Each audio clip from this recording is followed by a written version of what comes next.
नमस्कार. जय चौधरी क्रिएटर चॅनलवर तुम्हा सगळ्यांचे मनपूर्वक स्वागत. मित्रांनो, आजचा विषय खूप महत्त्वाचा आणि आपल्या सर्वांच्या आयुष्याशी जोडलेला आहे, तो म्हणजे आरक्षण.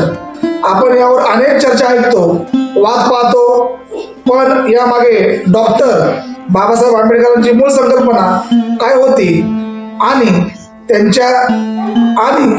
आज त्यांचे स्वरूप कसे आहे हे आपण क्वचितच समजून घेतो. चला तर मग तुमच्या प्रश्नांवर आधारित या विषयाचा सखोल अभ्यास करूया. मी पुन्हा एकदा प्रवीण सुनील चौधरी, जय चौधरी क्रिएटर या आपल्या चॅनलवरती आपलं सर्वांचं स्वागत करतो. अशाच नवनवीन गोष्टी व अर्थपूर्ण गोष्टी व अभ्यासपूर्ण गोष्टी जाणून घेण्यासाठी, माहिती करून घेण्यासाठी आमच्या चॅनलला सबस्क्राईब करा, व्हिडिओ आवडल्यास लाईक करा. चला तर पुढं आमचा पहिला भाग बघा. आमचा पहिला भाग आहे आरक्षण, संकल्पना आणि जनक. आरक्षणाची संकल्पना ही हजारो वर्षाची सामाजिक असमानतेचा परिणाम आहे. समाजात काही जातींना अस्पृश्य मानून त्यांना शिक्षण, संपत्ती आणि सामाजिक प्रतिष्ठेपासून दूर ठेवले गेले. याच ऐतिहासिक अन्यायाची भरपाई करण्यासाठी आणि सर्वांना समान संधी देण्यासाठी आरक्षणाची गरज भासली.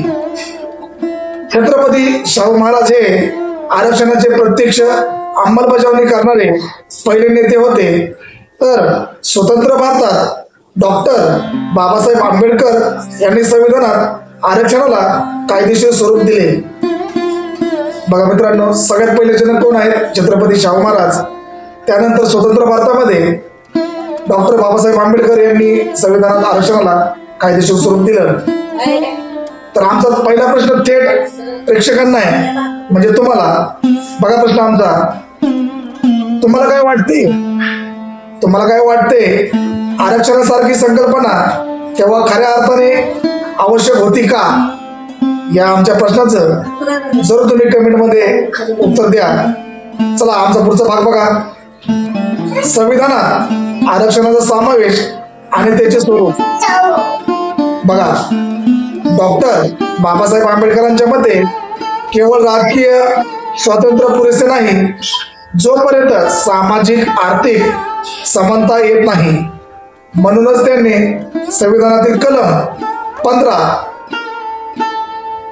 कंसात 4 कंसपूर्ण आणि 16 4 कंसपूर्ण नुसार अनुसूचित जाती, SC, अनुसूचित जमाती, ST आणि इतर मागासलेल्या वर्गासाठी OBC आरक्षण दिले. प्रत्येक समाजात प्रत्येक जातीला त्याच्या वर्गानुसार निश्चित टक्केवारीचे आरक्षण मिळते. मित्रांनो, तुम्हाला इथपर्यंत समजलं असेल. SC, ST आणि OBC याप्रमाणे आरक्षणाची तरतूद आहे संविधानामध्ये. प्रत्येकाला आपापल्या वर्गानुसार निश्चित आरक्षण मिळतं. तर मित्रांनो, तुमच्यासाठी आमचा दुसरा प्रश्न आहे. तो प्रश्न नीट ऐका. बाबासाहेबांनी सामाजिक आणि आर्थिक समानता आणण्याचे जे स्वप्न पाहिले होते ते खरोखरच पूर्ण झाले आहे का? आज 2025 हे वर्ष चालू आहे. या वर्षामध्ये बाबासाहेबांनी सामाजिक आणि आर्थिक समानता आणण्याचे जे स्वप्न पाहिले होते ते खरोखरच आज पूर्ण झालं आहे का? याचं उत्तर तुम्ही जरूर आम्हाला कमेंट बॉक्समध्ये द्या. बघा आमचा तिसरा भाग बघा. आरक्षण मिळणारी क्षेत्रे, म्हणजे कोणकोणत्या क्षेत्रात आरक्षण मिळतं हे बघा. आरक्षण प्रामुख्याने सरकारी नोकऱ्या, शिक्षण आणि राजकारण या क्षेत्रांमध्ये मिळते. औद्योगिक क्षेत्रात थेट आरक्षण नसते. सरकारी क्षेत्रात आरक्षणामुळे गुणवत्तेच्या नियमावरही बदल होतो. जेथे आरक्षित जागांवर गुणवत्ता त्या वर्गातील उमेदवारांमधून ठरवली जाते. बघा, प्रत्येक वर्गामध्ये आरक्षण ठरलेलं आहे, पण प्रत्येक वर्गामध्ये ज्या त्या वर्गातील गुणवत्ता ठरवलेली आहे. म्हणजे खुल्या वर्गातील गटांसाठी एक गुणवत्ता आणि मागास वर्गातील गटांसाठी एक गुणवत्ता. त्याच्यासाठी एक सुंदर उदाहरण आमच्या चॅनलने तुमच्या मार्फत ठेवलेलं आहे, किंवा मी हे ठेवलेलं आहे ते बघा. पोलीस भरतीचं उदाहरण आहे मित्रांनो. पोलीस भरती खूप महत्वाची भरती आहे. बघा, जर आरक्षित वर्गातील उमेदवार खुल्या वर्गाच्या म्हणजेच ओपन कॅटेगरी गुणापेक्षा जास्त गुण मिळवत असेल तर खुल्या वर्गाची जागा मिळते. मी अजून तर तुम्हाला एकदम सखोल फोडून सांगतो सगळ्या गोष्टी.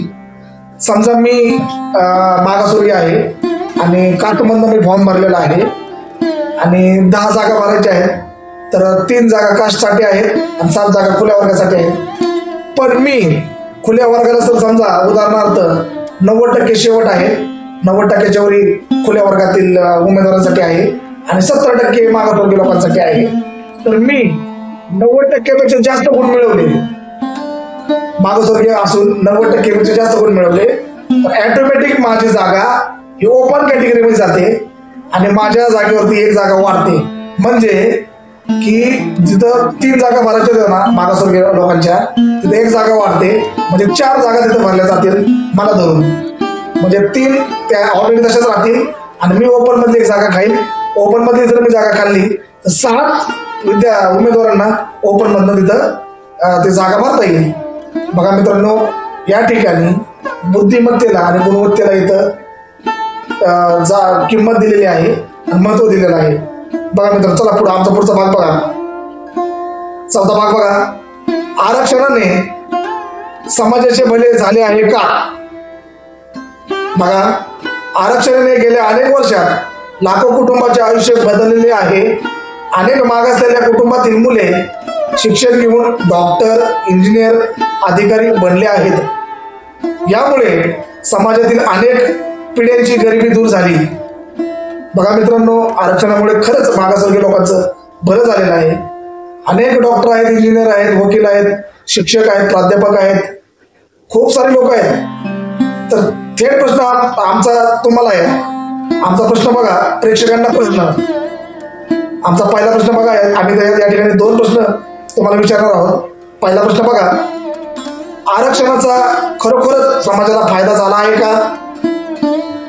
दुसरा प्रश्न बघा, या समाजाला खऱ्या अर्थाने बरोबरीचे स्थान मिळाले आहे का? म्हणजे आरक्षणाचा खरोखरच समाजाला फायदा झाला आहे का?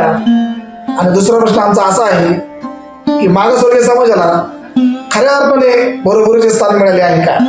म्हणजे सामाजिक दृष्ट्या जे बाबासाहेबांनी संविधानामध्ये ते तरतूद करून ठेवलेली आहे, कशाच्या जीवावर आम्ही आरक्षण देतोय हे बाबासाहेबांनी सांगितलेलं आहे की सामाजिक समानता ही आज बरोबर या लोकांना मिळालेली आहे का?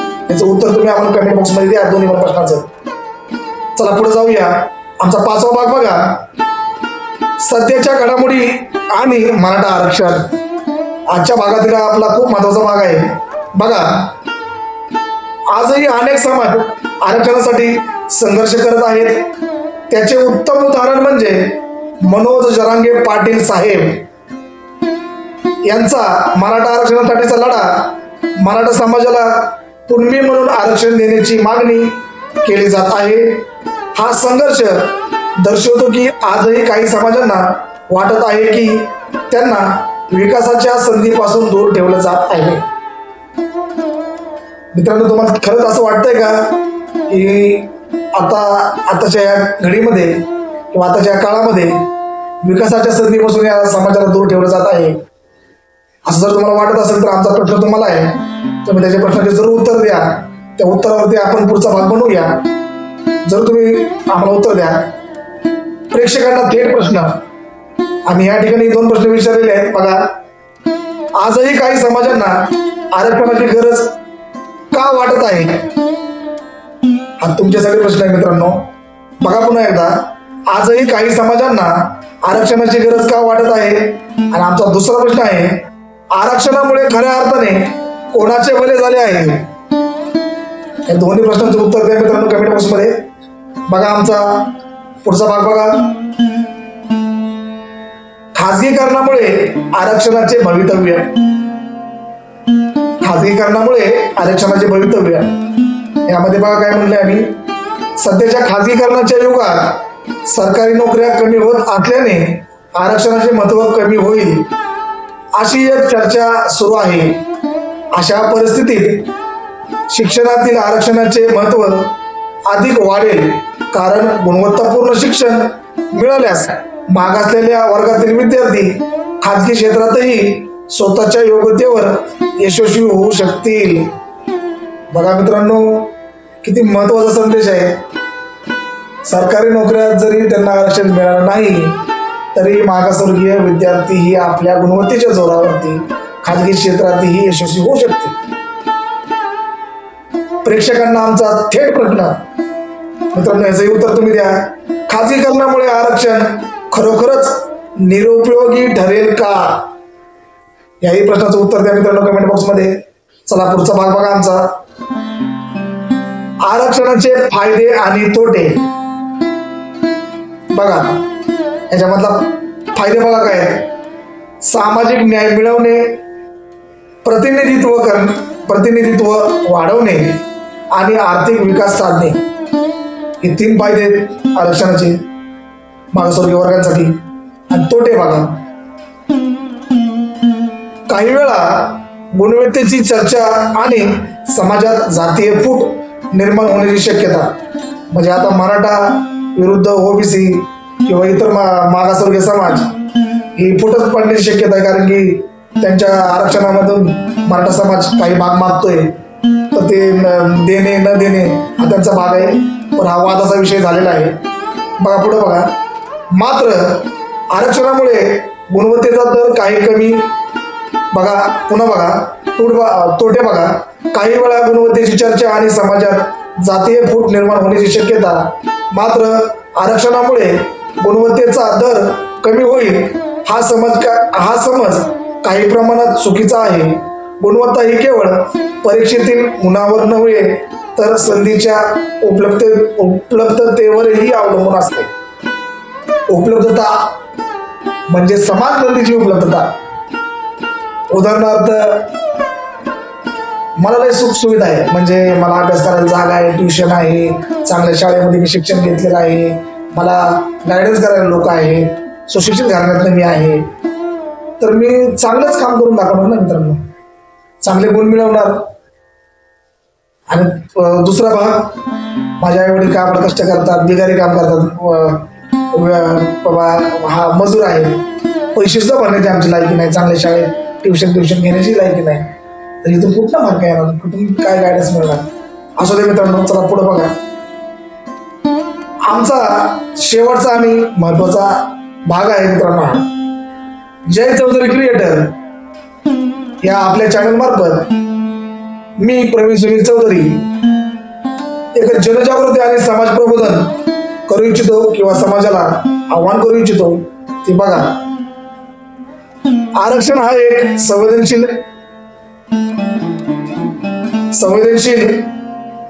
विषय आहे. यावर जनजागृती करण्याची आपण बघा पुन्हा बघा. आरक्षण हा एक संवेदनशील विषय आहे. यावर जनजागृती करण्यासाठी आपण संवाद साधू शकतो आणि गैरसमज दूर करू शकतो. आरक्षण हे कोणावरही अन्याय करण्यासाठी नाही, तर ऐतिहासिक अन्यायाची भरपाई करण्यासाठी आहे, हे समजून देणे महत्वाचे आहे.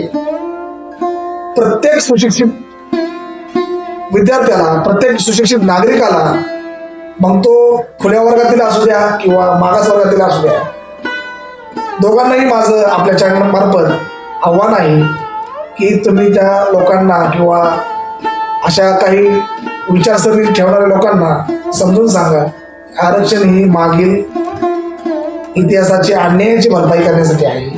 मागासवर्गीय लोकांना कशा प्रकारे दाबून ठेवण्यात आलं होतं, त्यांना वंचित ठेवण्यात आलं होतं. मी पाठीमागं माहिती सांगितली, तुम्ही पुन्हा पहा, नीट विचार करा त्याच्यावर. हे खरंच मी जे बोलतोय हे खरं आहे का? मी तुम्हाला काही प्रश्नही विचारले, त्याची उत्तर द्या. याच्यावरनं मला लक्षात येईल की तुम्हाला हा भाग कशा प्रकारे समजला व माझा प्रयत्न कशा प्रकारे यशस्वी झाला हे मला लक्षात येईल. तुम्ही कृपया करून उत्तर द्या, जास्त वेळ वाया नाही घालवायचा आहे. आजच्या भागाच्या निष्कर्षाकडे किंवा शेवटाकडे जात असता मित्रांनो, आरक्षण केवळ नोकरी किंवा शिक्षणाचा विषय नाही, तो सामाजिक न्यायाचा विषय आहे. तुम्ही बघा, न्यायाचा विषय आहे. मी स्वतः महार समाजातून येतो, म्हणजे आता ते बौद्ध समाज किंवा बौद्ध धर्मीय म्हणून आम्हाला ओळखलं जातं. मी बौद्ध धर्माचा स्वीकार करून पदवीधर असूनही जिद्दीने काम करत राहिलो, कष्ट करत राहिलो आणि समाजामध्ये एक प्रतिष्ठेची जागा निर्माण मी केली. मित्रांनो, तुम्हाला काय वाटतंय मी कुठं हे केलं नसेल? मी पदवीधर आहे मित्रांनो, अनेक ठिकाणी अर्ज केले. मित्रांनो, माझ्यापेक्षा खूप हुशार विद्यार्थी आहेत, त्यांचा निकाल लागला, ते पास झाले, मी नापास झालो, पण मी हारलो नाही, मी खचलो नाही. मित्रांनो, मी MIDC मध्ये काम केलं, छोटा मोठा व्यवसाय चालू केला, मी रिक्षाचा व्यवसाय करतो आणि मी होमगार्ड या क्षेत्रामध्ये नोकरी करतो. मिळेल तिथे मी नोकरी करतो. मित्रांनो, माझा चांगला प्रतिष्ठित नागरिक आणि सुशिक्षित नागरिक म्हणून या समाजामध्ये वावरतो. मी या समाजाचं एक देण आहे, म्हणून मी तुमचं समाज प्रबोधन करतो. मित्रांनो, तुम्हीही माझ्यासारखंच एक उदाहरण आपल्या डोळ्यासमोर ठेवून पुढे वाटचाल करा. मित्रांनो, मी SC मधून येतो, मला आरक्षण असूनही त्याचा काही मला फायदा झाला नाही. मी असं म्हणणार नाही की तुम्हाला आरक्षण मिळेल आणि तुम्हाला त्याचा फायदा होणार नाही. मिळेल नाही मिळेल हे परमेश्वराला माहिती. पण मित्रांनो, अनेक हुशार विद्यार्थी आहेत, खूप मोठं या ठिकाणी खाजगीकरण होत चाललेलं आहे. सरकारी क्षेत्रामध्ये अनेक नोकऱ्या मिळत नाहीत मित्रांनो, कमी जागा निघतात. जाऊ दे मित्रांनो, पुढे बघा.